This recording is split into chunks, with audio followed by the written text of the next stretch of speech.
আসসালামু আলাইকুম। আজকে আবারও আরেকটা অটোক্যাডের প্রবলেম নিয়ে হাজির হয়েছি।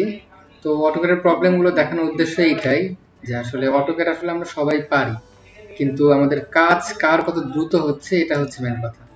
তো এই জন্য আমি অটোক্যাডের প্রবলেমগুলো ধারাবাহিকভাবে দেখাচ্ছি। তো আজকে একটা প্রবলেম দেখাবো, যেটা হচ্ছে আমরা যখন একটা কাজ করি, কাজ করার পরে আমাদের যে জিনিসগুলো থাকে এইটা বা এইটা ডাইমেনশনগুলো আমাদের ঠিক আছে কিনা এবং এই লাইনগুলো ঠিকভাবে পড়ছে কিনা এবং এটা যে 18 ইঞ্চি আছে বা এটা 15 ইঞ্চি আছে এটা অ্যাকুরেট কিনা, এই জিনিসগুলো আমরা চেক দিয়ে থাকি। তো এটা আমরা কিভাবে সঠিকভাবে দিব এটা আমি দেখাচ্ছি আজকে। তো আমি যদি এখানে ক্লিক করি, মিজারে ক্লিক করি, তাহলে আমি দেখতে পাবো প্রত্যেকটা ঘরে কত কি আছে এটা দেখা যাবে। তো এইখানে দেখতে পাচ্ছি একটা 18 ইঞ্চি আছে আর একটা 15 ইঞ্চি আছে। আমরা যদি এটাকে দেখতে যাই আসলে এটা 28 বা 15 আছে কিনা, সেক্ষেত্রে আমরা সব এইগুলোকে আমি আইসোলেট করে নিচ্ছি। তাহলে এখন আমরা খুব সহজে দেখতে পাবো। দেখি আগে এখানে দেখতে পাচ্ছি এখানে 2 ফিট 4 ইঞ্চি, 1 ফিট 3 ইঞ্চি এবং 2 ফিট 4 ইঞ্চি আছে। আমার কিন্তু দেখতে সমস্যা হচ্ছে এই কারণে যে আমার এখানে দেখানো আছে 15, বাট এখানে দেখাচ্ছে 1 ফিট 3 ইঞ্চি।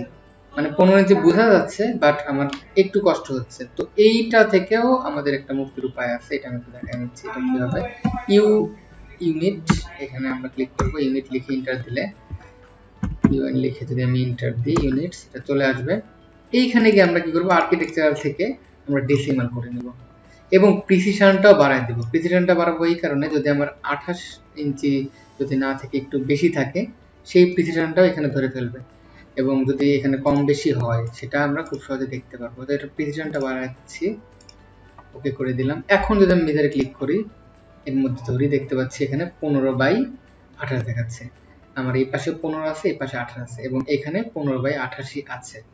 তো এটা আমার এখন দেখতে খুব সুবিধা হবে।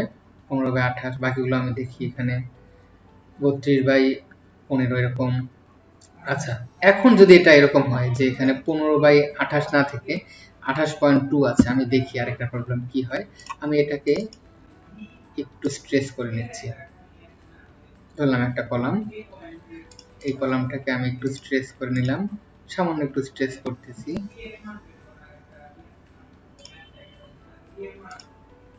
পয়েন্ট 2 আমি স্ট্রেস করলাম সামান্য। আমি এখন ক্লোজ করে দিচ্ছি এটা। দেখতে পাচ্ছি সামান্য স্ট্রেস করছি, কিন্তু এখানে 28 কিন্তু 88 আছে। তাহলে আসলে প্রবলেম হয়ে গেছে। তাহলে এখন এটা কিভাবে আমি ঠিক করব? তো এই জন্য এই যে 28টা যে আমার ইয়েতে ছিল, ডাইমেনশনে ছিল, সেই ডাইমেনশনটি 5 ইঞ্চ, এটাকে আমার অ্যাকুরেট করে নিতে হবে। এইটার আমার প্রিসিশনটা বাড়ায় দিতে হবে।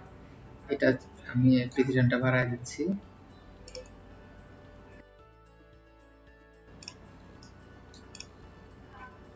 দেখতে পাচ্ছি এখনো দেখাচ্ছে না, এটা অনেক কম এটা দেওয়া হয়ে গেছে।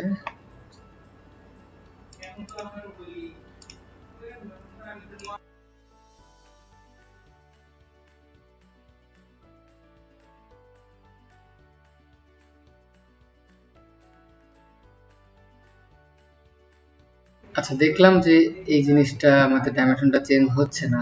এখন এই ডাইমেনশনটা চেঞ্জ হচ্ছে না কেন? এই যে যেটা ডাইমেনশন আমি দিছি এটা আসলে এডিটেবল ডাইমেনশন, মানে টেক্সট ওভার দেওয়া যায়। এরকম এডিটেবল যদি হয়ে থাকে, আপনারা যদি কোনোভাবে প্রবলেম সলিউশন করতে না পারেন, সেক্ষেত্রে এই ডাইমেনশনটাকে ক্লিয়ার করে দেবেন, মানে ডিলিট করে দেবেন।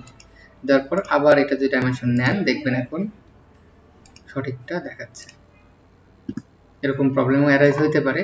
তো যে প্রবলেম আসুক, আপনার সলিউশন বের করতে হবে। অ্যাজ এ ইঞ্জিনিয়ার আপনার প্রবলেম হইলে আপনার যেভাবে সলিউশনটা দিয়ে আসতে হবে।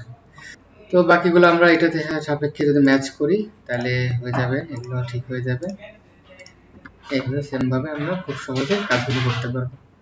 তো ঠিক আছে, আজকের ভিডিও এ পর্যন্তই। ভালো থাকবেন সবাই।